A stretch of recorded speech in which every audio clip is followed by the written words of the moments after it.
ये कहानी है उस अभिनेता की जिसने बहुत ही कम उम्र में फिल्मों में कदम रखा और 50 साल की उम्र में ही दुनिया को छोड़ चला। नाम है जलाल आगा। उनको फिल्मी गलियारों में मिस्टर हंसमुख का नाम भी दिया गया था। जलाल आगा को अक्सर याद किया जाता है फिल्म शोले के महबूबा ओ महबूबा गाने के लिए, लेकिन उन्होंने कई अन्य फिल्मों में भी बड़े अच्छे किरदार निभाए थे। जलाल आगा का जन्म 11 जुलाई 1945 को मुंबई में हुआ था। इनके पिता आगा खुद एक मशहूर कलाकार थे। वो उस दौर के बहुत बड़े कॉमेडियन थे और फिल्मों में उनका बड़ा नाम था। माता पिता के इकलौते बेटे जलाल की 3 बहनें और थीं। वहीं अनुभवी अभिनेता टीनू आनंद इनके जीजा लगते हैं।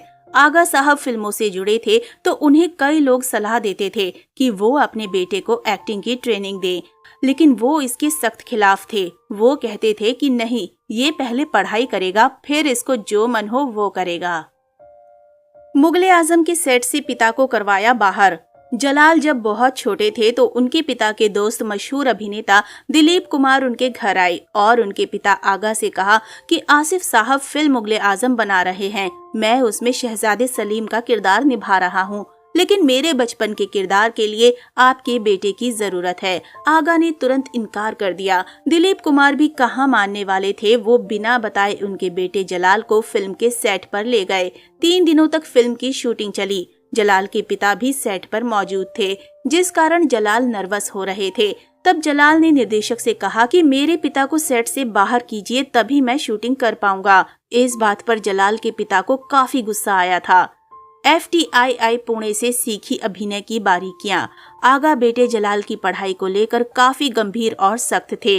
वो चाहते थे कि जलाल अच्छे से पढ़ाई लिखाई करके इल्म हासिल करें, इसलिए उन्होंने जलाल को जेवियर स्कूल से निकालकर बोर्डिंग स्कूल में उनका दाखिला करवा दिया था। उनके पिता आगा का मानना था कि जलाल मुंबई में रहेंगे तो एक्टिंग की तरफ भागेंगे। जलाल ने सिंधिया स्कूल से अपनी पढ़ाई की थी। इसके बाद एक्टिंग का कोर्स FTII पुणे से किया था। इन्होंने साल 1967 में फिल्म तकदीर में सुरेश का किरदार निभाया था। इस फिल्म में ये फरीदा जलाल के अपोजिट थे। फरीदा जलाल भी इसी फिल्म से अपना डेब्यू कर रही थीं। पिक्चर से एक और कलाकार ने डेब्यू किया था। मशहूर कॉमेडियन दिनेश हिंगू इस फिल्म में विलेन के रोल में नजर आए थे। इसके बाद वो फिल्म मझीली दीदी में नजर आए। इसमें उनका किरदार तो काफी छोटा था, लेकिन उन्हें नोटिस किया गया। इसके बाद जलाल 1968 में रिलीज हुई ख्वाजा अहमद अब्बास की फिल्म बम्बई रात की बाहों में दिखे थे। इसी फिल्म से उन्हें पहचान मिली थी। उनके किरदार का नाम जोसेफ था।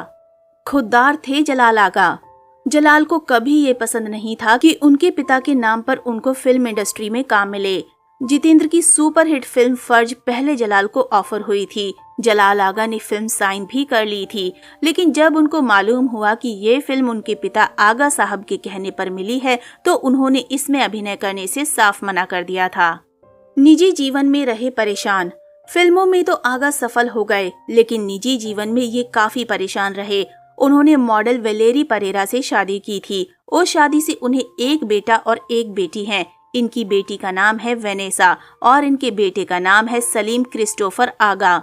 वेलेरी से इनकी शादी 8 साल ही चल सकी। पत्नी से इनकी अच्छी नहीं बनी, जिस कारण दोनों का तलाक हो गया। तलाक के बाद इनकी पत्नी दूसरी शादी कर जर्मनी चली गईं।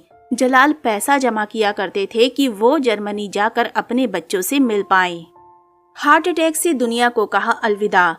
5 मार्च 1995 को खबर आई कि मशहूर अभिनेता जलाल आगा का निधन हो गया है। इनकी मौत हार्ट अटैक से हुई थी। एक हंसता मुस्कुराता चेहरा हमेशा हमेशा के लिए उदासी के साए में छिप गया था। जलाल की मौत से ठीक 3 साल पहले इनके पिता आगा का भी निधन हार्ट अटैक से ही हुआ था। जलाल ने अपने पूरे करियर में लगभग 60 फिल्मों में काम किया। इनकी प्रमुख फिल्में थीं आया सावन झूम के, साथ हिंदुस्तानी, बॉम्बे टॉकीज, घर घर की कहानी, कठपुतली, 2 चोर, यादों की बारात, हनीमून, गरम हवा, जूली, हम किसी से कम नहीं, थोड़ी सी बेवफाई, कर्ज, गांधी, नौकर बीवी का, बाजी, इतिहास, 2 कैदी और पहला नशा। तो दोस्तों अभी के लिए बस इतना ही। मिलते हैं अगली वीडियो में। तब तक आप सब अपना ध्यान रखिए। Bye bye.